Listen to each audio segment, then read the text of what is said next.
اور عظیم بات یہ ہے کہ اللہ کے رسول کی نماز کا طریقہ سیکھنا ہو، بخاری لے لیجئے، مسلم لے لیجئے، اٹھا کے دیکھ لیجئے، پڑھ لیجئے، ابواب میں مقرر ہیں، تمام ابواب مقرر کہ نماز کے اندر قیام کے اندر آپ کو کیا کرنا ہے، رکوع کے اندر کیا کرنا ہے، سجود میں کیا کرنا ہے، تشہد کے اندر کیا کرنا ہے، ایک ایک چیز موجود ہے، اور بعض تو عام طور پہ موجود ہے، ہر بندہ سمجھ سکتا ہے، پڑھ سکتا ہے، لیکن دل میں اگر تڑپ ہوگی تو بندہ کرے گا، اگر دل میں تڑپ نہیں ہوگی تو بندہ پھر کہے گا جیسے میں اس راستے پہ چلا جو میرے ماں باپ کا راستہ ہے وہی راستہ صحیح ہے۔ بھائیو یہی بات جب اللہ کے رسول نے دعوت لے کر آئے تھے، اپنی قوم کے اندر لے کر آئے تھے، ان سے کہتے تھے کہ اے لوگو جس راستے پہ تم چل رہے ہو تمہارے پاس کے لیے دلیل کیا ہے، اور اگر تمہارے پاس دلیل ہے جو بودی ہے تو وہ قابل قبول نہیں ہے، جیسے تم وہی بات مانو جو اللہ کہتا ہے، وہی بات مانو جو اللہ کے رسول میں کہتا ہوں، وہی بات مانو، کامیاب ہو جاؤ گے، اس کے علاوہ کوئی کامیابی کا راستہ تمہارے سامنے موجود نہیں۔ لیکن لوگ کہتے تھے نہیں، محمد صلی اللہ علیہ وسلم ہم اپنے ماں باپ کے طریقے پہ چلتے ہیں، ہمارے ماں باپ بے شک جیسے بھی تھے ہم ان کی بات کو چھوڑنے کو تیار نہیں ہیں، یہی بات آج کہی جاتی ہے۔ ہم آپ کے سامنے حدیث رکھتے ہیں، صحیح حدیث رکھتے ہیں، مسلم بخاری کی حدیث رکھتے ہیں، صحیح ترین حدیث رکھتے ہیں، جس کے بارے میں آپ کے تمام مولوی بھی کہتے ہیں یہ بات 100% سچی ہے، لیکن ہم ماننے کو تیار نہیں ہوتے۔ کیوں نہیں مانتے؟ ہمارے امام نے نہیں کہا۔ اور امام کے بارے میں بتا دوں، چاروں ائمہ اللہ ان کو جنتوں میں لے جائے، ان کی درجات بلند کرے، وہ یقیناً جنتی ہیں، وہ اللہ کے رسول کی اتباع کرنے کا جذبہ لوگوں میں موجود تھا۔ سب نے اپنی زندگی میں اپنی کتب کے اندر یہ کہہ دیا اے لوگو تم بھی وہیں سے لو جہاں سے ہم لیتے ہیں۔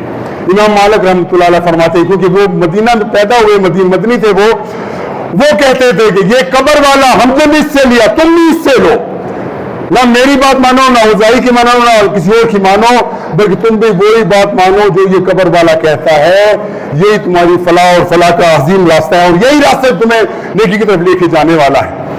یہ بات اگر ہمارے دل کے اندر جم جائے، درست ہو جائے، تو یقیناً امت مسلمہ تمام قسم کے فروغی اور تمام قسم کے گوئی خلافات سے نکل کے ایک جگہ پلیٹ فارم پہ آ سکتی ہے۔ پلیٹ فارم کیا ہے؟ اللہ کی کتاب اور رسول اللہ صلی اللہ علیہ وسلم کی فرمان۔ اللہ کے رسول صلی اللہ علیہ وسلم نے فرمایا تم میں سے کوئی شخص گمراہ نہیں ہو سکتا۔ دیکھیے بات کس کی ہے؟ اللہ کے رسول کی ہے، اس سے سچی بات اور کس کی ہوگی؟ تم میں سے کوئی بندہ گمراہ نہیں ہو سکتا، تمہاری ہدایت کے لیے چیز کافی ہے، تمہاری ہدایت کے لیے چیز کافی ہے۔ 3 مرتبہ 3 چیز فرمایا، تمہاری ہدایت کے لیے کافی ہے۔ وہ کیا ہے؟ کتاب اللہ، ایک اللہ کی کتاب ہے، وہ دوسرا سنت، دوسرا میرا سنت کا طریقہ ہے۔ جو ان چیزوں میں عمل پیرا ہو جائے گا وہ یقیناً کامیاب ہو جائے گا۔ اب اسے دیکھیے آپ کے پاس یہ 2 چیزیں آپ اپنے بلے باندھ لیں، گرے باندھ لیں کہ ہمیں یہ 2 چیزوں پر عمل پیرا ہونا ہے، اللہ کی کتاب کی بات ماننا ہے، رسول اکرم صلی اللہ علیہ وسلم کے احکامات کو سمجھنا ہے، اس کے اوپر عمل پیرا ہونا ہے، تو یقیناً ہمیں سمجھتے ہیں کہ اللہ تعالیٰ کے فضل و کرم سے ہم اس اصل راستے کے اوپر ہم نکل چلیں گے جو اصل میں کامیابی ہی کا راستہ ہے۔ امت مسلمہ کو جوڑنے کا صرف ایک ہی طریقہ ہے بھائی، اور کوئی طریقہ نہیں ہے۔ کوئی شخص اپنے گروہ کی طرف بلائے، اپنے مسلک کی طرف بلائے، اپنے طریقے کی طرف بلائے، ہر شخص اختلاف کر سکتا ہے، لیکن جو شخص کہے کہ میرا امام امام اعظم ہے، امام اعظم کون؟ سب سے بڑا امام، جس سے بڑا امام کوئی نہیں ہے۔ وہ امام کون ہے؟ وہ محمد بن عبداللہ صلی اللہ علیہ وسلم کی ذات ہے، جن سے عظیم کوئی بھی نہیں۔ اگر کوئی شخص واقعی اللہ کے رسول صلی اللہ علیہ وسلم کو امام اعظم سمجھ لے، مان لے، ان کی باتوں کو عمل پیرا ہونے کے لیے تیار ہو جائے، یقین کرو کامیابی کے زینے پہ وہ چڑھ گیا۔ اور امت مسلمہ کو جوڑنے کا یہ بھی آج ہے، میں کچھ چیزیں ایسے بھی کہا کرتا ہوں جو ہمارے مثال کی ہمیں سمجھنا سے آسان ہوتا ہے۔ امت مسلمہ ایک وحدت ہے، پوری دنیا کے امت جو امت مسلمہ وہ ایک وحدت ہے، وہ بھائیوں کی طرح۔ اللہ کے رسول نے فرمایا امت مسلمہ بالکل ایسا ہے جیسے ایک بلڈنگ ہوتی ہے، بلڈنگ کے اندر مختلف چیزیں مل کے بنتی ہیں، وہ بلڈنگ اکیلی اکائی ہے لیکن وہ بلڈنگ کیسے ہے؟ اس کے اندر مختلف چیزیں مل کے وہ بنتی ہے، اینٹ ہے، پتھر ہے، گاڑیاں، تمام سے مل کے بلڈنگ بنتی ہے، اور اس بلڈنگ کے اندر ہر شخص اپنا اپنا کردار ادا کرتا ہے۔ تو بھائیو یاد رکھو امت مسلمہ کو ایک راستے پہ لانے کے لیے بنیاد جو میں آپ کو بتائی وہ 2 چیزیں پکڑ لیں گے تو اللہ تعالیٰ کی فضل و کرم سے ہم ایک راستے پہ یقیناً آ جائیں گے۔ اور یہ یاد رکھو کہ ہمارا ایمان ہے، عقیدہ ہے، آخر زمانے کے اندر حضرت عیسیٰ علیہ السلام دنیا کے اندر تشریف لائیں گے، کوئی شک نہیں ہے، وہ آئیں گے بحیثیت امتی آئیں گے، نبی کی حیثیت سے نہیں آئیں گے، ان کا نزول ہوگا لیکن وہ امت مسلمہ کے فرد کی حیثیت سے آئیں گے۔ وہ آئیں گے، نماز کا وقت ہو جائے گا، لوگ کہیں گے آپ آئیے تشریف لیجیے، نماز پڑھائیے، وہ کہیں گے میں نماز پڑھنے کا اہل نہیں ہوں، امت مسلمہ کے اندر ایک فرد کی حیثیت سے آیا ہوں، لہذا نماز آپ کا کوئی بندہ پڑھا میں نماز نہیں پڑھتا۔ جس کو امام مہدی جو ہیں جن کے بارے میں رسول اللہ صلی اللہ علیہ وسلم نے ارشاد فرمایا کہ وہ آئیں گے آخر زمان کے اندر، امت مسلمہ کو اکٹھا کریں گے، تمام امت مسلمہ ان کے ہاتھ پہ بیعت کر کے دنیا کے اندر اسلام کا وہ نظام بول بالا کرے گی، وہ نماز پڑھائیں گے۔ اب یہ سوچیے اگر ہم سمجھیں کہ ہمارے امام درست ہیں، تمام راستوں کا اماموں کا راستہ درست ہے، تو یہ اختلاف کی سب سے بڑا وجہ یہی ہے۔ آپ کو معلوم ہے کچھ عرصہ پہلے، یعنی 100 سال میں بھی نہیں ہوئے، حرم مکی کے اندر 4 مسلے بچھا کرتے تھے۔ یہ شافعیوں کا ہے، یہ مالکیوں کا ہے، یہ حنبلیوں کا ہے، یہ 4 مسلے بچھتے نمازیں پڑھی جاتی تھی۔ وجہ کیا تھی کہ ہر بندہ، ہر مسلک والا سمجھتا میں دوسروں باقی سب غلط۔ لیکن امت مسلمہ کا حال کیا تھا، اللہ کے رسول کے زمانے کا حال دیکھ لیجئے۔ ایک امام ہے، ایک اذان کے اوپر سب اکٹھے ہوتے ہیں، پیچھے آتے ہیں، نماز پڑھتے ہیں۔ ان کا نماز کا طریقہ آج بھی مرقوم ہے، جو طریقہ ہمیشہ ہم کہا کرتے ہیں بھائیو تھوڑی سی غور کر لو، تھوڑی سی محنت کر لو، تعصب کی اینک اتارو، اپنے آپ کو سمجھ لو کہ ہماری کامیابی کا راستہ اللہ کے رسول کا طریقہ ہے۔ اگر یہ تمہارے دل کا یہ نقطہ سما گیا کہ ہم اس راستے پہ چل کے اللہ کے رسول کے ساتھ اپنے تعلق کو جوڑ کے قیامت والے دن ہم سرخرو ہو جائیں گے، تو یقین سب معاملے حل ہو جائیں گے۔ یاد رکھیے کہ اللہ کے رسول کی بازی حدیث ہے، بہت مشہور حدیث ہے، من عمل عملا ولیس علیہ امرنا فہو رد۔ یہ بڑی عظیم حدیث ہے، آپ سمجھ لیجیے۔ اللہ کے رسول فرماتے ہیں کوئی بندہ کوئی بھی نیکی کا کام کرتا ہو، کوئی اچھائی کا کام کرتا ہو، کوئی بھلائی کا کام کرتا ہو، اگر اس کے پیچھے میرے امر نہیں ہے، میرا حکم نہیں ہے، میری ہدایات نہیں ہے، فہو رد، وہ مردود ہے، اس کو کوئی بھاؤ نہیں ڈالا جائے گا۔ اب اللہ کے رسول کا طریقہ کیا ہے؟ قرآن سمجھ لیجئے، اللہ کے رسول کے فرمان کا حدیث میں سمجھ لیجئے، اور یقیناً وہی راستہ ہے حق کا راستہ، وہی راستہ ہے جو امت کو مسلمان کو جوڑنے کا راستہ ہے۔ اس کے لیے ہمیشہ ندا لگائی جاتی ہے، اس اسٹیج سے، اس ممبر سے ہمیشہ ہم نے کوئی فرقہ واریت کی بات نہیں کی۔ فرقہ کیا ہے؟ جو اپنے اصل سے ہٹ جائے۔ اصل کیا ہے؟ قرآن و حدیث اصل ہے، باقی اس کے علاوہ دنیا چیزیں علیحدہ کی بنائی ہوئی ہیں، ہم اس کے بارے میں کسی کو فتوے کی زبان استعمال نہیں کرتے۔ لیکن کاش کہ ہمارے دلوں کے اندر یہ تڑپ پیدا ہو جائے کہ ہم اللہ کے رسول سے محبت اپنے دل سے کریں، اپنی جان سے زیادہ کریں، اور جس سے محبت کریں گے اس کا طریقہ بھی ہمیں پسند آئے گا۔ اور اگر اس کا ہمارا طریقہ ہمیں پسند نہیں آتا، یہ کوئی وجہ ہمارے ذہن کے اندر شیطان میں ورغلاتا ہے کہ فلاں کام یوں کر لو، اس میں بھی راضی ہو جائے گا اللہ، یاد رکھو اس کے پیچھے دلیل ہونا چاہیے کہ آپ جو کام کرو اس کی دلیل کیا ہے۔ امت مسلمہ کو جوڑنے کا طریقہ صرف یہی ہے کہ رسول اللہ صلی اللہ علیہ وسلم کی زندگی کو اپنے سامنے رکھیں، ان کا مطالعہ کریں، اس کے مطابق زندگی گزارنے کی بھرپور کوشش کریں۔ یہی راستہ ہے جو ہمیں یقین اللہ کی طرف لے کے جائے گا۔ اور اس کے بعد قرآن اس بارے میں کہتا ہے وَمَا آتَاكُمُ الرَّسُولُ فَخُذُوهُ، اے لوگوں جو اللہ کے رسول آپ کو عطا کر دیں اس کو پکڑ لو، وَمَا نَهَاكُمْ عَنْهُ فَانْتَهُوا، اور جس چیز سے منع کر دیں اس سے منع ہو جاؤ۔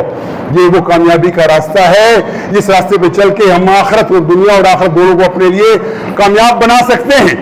لیکن ہر سے آخر کیا ہوگا؟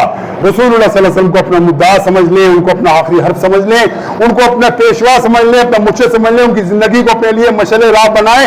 یہی راستہ کامیابی کا راستہ، اس کے علاوہ تمام راستے گناہگاری کے راستے ہیں، بھٹکاوے کے راستے ہیں، بھلائی کے بھول بھلیاں، اس کے اندر بندہ پھنس کے رہ جاتا ہے۔ امت مسلمہ کے لیے آج بھی یہ ندا لگائی جاتی ہے، اے لوگوں آؤ اللہ کے رسول کے ساتھ چمٹ جاؤ، اے لوگوں آؤ اللہ کے رسول سے محبت کا تقاضا یہ نہیں ہے کہ صاحب تم اللہ کے رسول کا نام آئے تم انگوٹھے چھونا شروع کر دو، اللہ کے رسول کا نام آئے تمہاری آنکھیں جھول جائیں۔ یقیناً یہ عظیم بات ہے، اللہ کے رسول کا نام آئے تمہارے چہرے سے آثار سے نظر آئے کہ یہ اللہ کے رسول سے محبت کرنے والا ہے۔ اور یاد رکھو رسول اکرم صلی اللہ علیہ وسلم کا فرمان ہے وہ شخص بدبخت ہے، وہ شخص بدقسمت ہے جس کے سامنے میرا نام لیا جائے وہ پھر میرے اوپر درود نہ بھیجے۔ جب یہ اللہ کے رسول کا نام آئے، لمبا نہیں صلی اللہ علیہ وسلم، یہ ضرور پڑھا جائے جب نام محمد علیہ السلام آئے اللہ کے رسول کے اوپر درود ضرور بھیجیے۔ یقیناً اس میں کوئی شک نہیں ہے، یہ عظیم ترین بات ہے۔ لیکن اصل مقام اللہ کے رسول کا کیسے تعین ہوگا کہ جب ہمارے سامنے اللہ کے رسول کی حدیث آ جائے، ہمارے سامنے اللہ کے رسول کے فرامین آ جائے، ہمارا دل جھک جائے، ہمارا زبان کم ہو جائے، اللہ کے رسول کی بات کو ماننے کے لیے ہم تیار ہو جائیں۔ آسان راستہ ہے، کوئی مشکل راستہ نہیں۔ ہم سب کا حال ایسا ہی تھا، ہم بھی ایسے ہی دیکھتے تھے لوگوں کو، لوگ کیا کہتے ہیں، کوئی کیا کہتا ہے، کوئی مولوی حضرات اپنی اپنی مخدفیاں بجاتے تھے، اور ذہن کے اندر یہ چیز آتی ہے کہ کس طرف جائے بندہ، عام آدمی پریشان ہوتا ہے کس طرف جائے، کس کی بات مانے، کون درست ہے کون صحیح ہے، کون صحیح راستے پہ چل رہا ہے کون غلط راستے پہ، سمجھ نہیں آتی، بندہ کنفیوز ہوتا تھا۔ لیکن دل میں جب ایک بات ڈالی گئی، تم اگر چاہتے ہو تمہاری اصلاح ہو، تم اگر چاہتے ہو تمہاری دنیا و آخرت دونوں سنور جائیں، اللہ کے رسول کی زندگی کا مطالعہ کرو، اللہ کے رسول کے دامن کے ساتھ چمٹ جاؤ، اور جب یہ چمٹ جاؤ گے اللہ تعالیٰ تمہارے تمام راستے کھول دے گا۔ اللہ کے رسول سے محبت کرو، محبت کا تقاضا کیا ہے کہ اللہ کے رسول کی بات کو ماننے کے لیے ہر وقت تیار ہو جاؤ، اور رسول اکرم صلی اللہ علیہ وسلم کی بات کو ماننے کے لیے کوئی تمہارا سی کچھ تو پیش نہ ہو، یہ دائیں بائیں کی کوئی بات تم کے سامنے اللہ کے رسول کی بات سامنے آ گئی اس کو عمل پیرا ہو جائے۔ اور میں ہمیشہ کہا کرتا ہوں بھائیو، اگر واقعی ہمارے دل کے اندر اللہ کے رسول سے محبت ہے، ان کی سنتوں کو ہم اپنے لیے محبوب سمجھیں گے، ان کی سنتوں کے لیے ہم اپنی جان قربان کرنے کو تیار ہو جائیں گے۔ اور یہی طریقہ تھا صحابہ کا۔ صحابہ نے دیکھا جب رسول نے کوئی ایک بات کہہ دی، ایک مرتبہ سن لی، اس کے بعد ممکن نہیں کہ کوئی صحابی کسی اور کو دیکھ سکے، کوئی بات کر سکے، اللہ کے رسول کی بات کو دل پر جان گزی کر لیتا اور پکڑ لیتا اور سمجھ لیتا کہ یہی ہمارا راستہ ہے تقرری کی۔ آج ہمارا حالات مختلف کیوں ہو گئے؟ اللہ کے رسول کی بات ہمارے سامنے آتی ہے، ہمارے دل پگھلتے نہیں، ہمیں بتایا جاتا ہے کہ اللہ کے رسول کی بات ماننے کے لیے تھوڑا سا ٹائم نکالو، کوئی مشکل کام نہیں ہے، ایک زمانہ تھا مشکل کام، اب تو ہر چیز کا ترجمہ موجود ہے۔ ہمیشہ میں کہا کرتا ہوں قرآن کا ترجمہ موجود ہے، عام فہم ہے، دنیا کی ہر زبان کے اندر موجود ہے، رسول اکرم صلی اللہ علیہ وسلم کے فرامین موجود ہیں، ترجمے کے ساتھ موجود ہیں، ہر زبان کے اندر موجود ہے۔ کیا پریشانی ہے کہ اللہ کے رسول کی بات کو سمجھنے کے لیے ٹائم نہیں نکالتے؟ تھوڑا سا وقت نکال لو بھائیو۔ میں ہمیشہ کہا کرتا ہوں بھائیو، ہمارے لیے اپنے لیے کرو۔ ہمارا مقصد کیا ہے؟ آپ کو میں کہوں گا حق بات، اللہ کی رسول اگر تیسری بات کرے تو اللہ ہماری زبان پہ چھالے پڑ جائیں گے، بات کرتے ہی سوال پہ سوچتے نہیں ہے۔ آپ کی اللہ کے رسول کی بات آپ کو بتلائیں گے، پوچھو 1000 مرتبہ ہم سے پوچھو، ہم آپ کو بتلائیں گے۔ اور اگر وقت ہے بخاری لے لو، مسلم لے لو، پڑھو اپنے گھر کے اندر، ایک ایک باب نکالو، کوئی مسئلہ اختلافی آتا ہے تمہیں سمجھ نہیں آتا نکالو، اردو کے اندر سمجھ آپ کو آ جائے گی کیا کرنا ہے اور کیسے کرنا ہے، اور کوئی اس کے اندر مشکل نہیں۔ اور قیامت والے دن اللہ تعالیٰ آپ سے پوچھے تم نے کیا کیا، کو اللہ میاں میں تو بڑا وہ تھا، میں تو کمانے میں لگا تھا، ساری زندگی میں تو کماتا رہا ہوں، دکانداری کرتا رہا، نوکری کرتا رہا، میرے پاس ٹائم نہیں تھا کہ اللہ رسول میں تیری اور تیرے رسول کی باتیں سمجھ سکتا۔ یہ کبھی تمہاری بات تمہارے حق میں نہیں جائے گی، تمہاری مخالفت میں جائے گی کہ جس کے لیے تمہیں پیدا کیا گیا تھا اس کام کو تم نے چھوڑ دیا۔ رسول اللہ صلی اللہ علیہ وسلم سے محبت یقیناً ہمارے ایمان کا حصہ ہے، لیکن اس کو محبت کا مطلب یہ ہے کہ ان کی زندگیوں پر ایک ایمان کے اوپر عمل کرنے کے لیے ہم دلی آمادگی کا اختیار کریں، اور یقیناً امت مسلمہ کو جوڑنے کے لیے ایک یہی راستہ ہے کہ ہم اللہ کے رسول کے ساتھ اپنے آپ کو جوڑ لیں، زندگی کے ہر مل کے اندر اللہ کے رسول صلی اللہ علیہ وسلم کی زندگی کو اپنے سامنے رکھیں، اس کے مطابق زندگی گزاریں، اور یہی کامیابی کا راستہ ہے، یہی کامانی کا راستہ ہے۔ اسی راستے پہ چل کے انشاءاللہ قیامت والے دن ہم اللہ تعالیٰ کے ساتھ اپنی خوشنودی کا ہم ایک پروازہ ہم لے کے آ سکیں گے۔ آخری بات، رسول اللہ صلی اللہ علیہ وسلم میدان حشر کے اندر تشریف فرما ہوں گے، دور سے آتے ہوئے لوگوں کو دیکھیں گے، اللہ کے رسول بڑی خوشی کا اظہار کریں گے کیونکہ امت مسلمہ کے چہرے چمک رہے ہوں گے، آزاد چمک رہے ہوں گے، وضو کی وجہ سے پیشانیاں چمکیں گی، ہاتھ چمکیں گے ان کے، اللہ کے رسول پہچان جائیں گے کہ یہ میری امت کے لوگ ہیں، اللہ کے رسول خوشی کا اظہار فرمائیں گے۔ اب وہ قریب پہنچے نہیں ہوئے کہ فرشتے آ جائیں گے، اللہ کے رسول آپ کو معلوم ہے یہ آپ کی امت مسلمہ تو یقیناً ان کی فرض یقیناً ہے، لیکن آپ کے بعد انہوں نے آپ کو چھوڑ دیا تھا، آپ کے ہدایات کو چھوڑ دیا تھا، اپنے احکامات کو چھوڑ دیا تھا، آپ کے ہدایات سمجھنے کے لیے انہوں نے کبھی محنت نہیں کی، کوشش نہیں کی، ان لوگوں نے نئی نئی چیزیں دین کے اندر پیدا کر دی۔ میں ہمیشہ کہا کرتا ہوں بھائی اللہ کے واسطے یہ سوچو، عقل سے تھوڑا سا کام لے کے سوچو، آج اگر اللہ کے رسول ہمارے سامنے دنیا کے اندر تشریف لے آئے، مثال دی جاتی ہے، کیا وہ ہمیں پہچان پائیں گے بھائی تم کون ہو؟ 73 فرقے اللہ کے رسول فرماتے تو بنا کے جانو تم کون سے فرقے میں سو، کون سا فرقہ ہے تمہارا؟ کیا تمہارا فرقہ کتاب اللہ اور سنت رسول والا ہے یا کسی اور فرقے کے تم اپنے آپ کو ملوث سمجھتے ہو یہی فرقہ ہمارا صحیح راستے کا طریقہ ہے؟ یقیناً نہیں پہچانیں گے وہ۔ میں تو تمہیں چھوڑ کے نہیں گیا بھائی، تم جو ہمارے سامنے نظر آتے ہو، میں تو ان چیزوں کو نہیں جانتا، تمہارے فرقوں کو نہیں جانتا، تمہارے مسالک کو نہیں جانتا، تمہاری کتابوں کو نہیں جانتا، میں تو یہ جانتا ہوں کہ میں تمہارے سامنے اپنی ہدایات چھوڑ کے گیا تھا، میں تو یہ جانتا ہوں تمہارے سامنے اللہ کی کتاب چھوڑ کر گیا تھا، اس کے مطابق تم نے زندگی کام کیوں نہیں کیا؟ اگر کیا، جتنا کیا اللہ تعالیٰ کے اندر وہ مقبول ہے، جو رہ گیا آپ نے کوشش ضرور کی، اللہ تعالیٰ پھر بھی آپ کو قبول کرے گا۔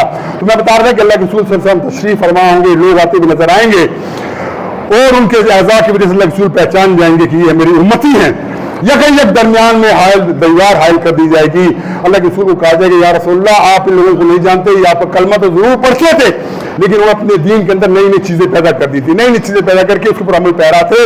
اللہ کے رسول صلی اللہ علیہ وسلم کا چہرہ متغیر ہو جائے گا، وہ کہیں گے سحقن سحقن من غیر بعدی، ان کو مجھ سے دور لے جاؤ، تو مجھ سے دور کام کیا ہے، ان کے درمیان دیوار حاصل کر دی جائے گی، ان کو جہنم میں دھکیل دیا جائے گا۔ وہ لوگ کون ہوں گے جنہوں نے اپنے اپنے معاملے اپنے طریقے بنا لیے، اپنے مسالک بنا لیے، اپنے اپنے مذاہب تراش لیے، اللہ کے رسول کی صحیح باتوں کو چھوڑ دیا، اور کسی کے پاس یہ دلیل نہیں ہوگی کہ مجھے معلوم نہیں،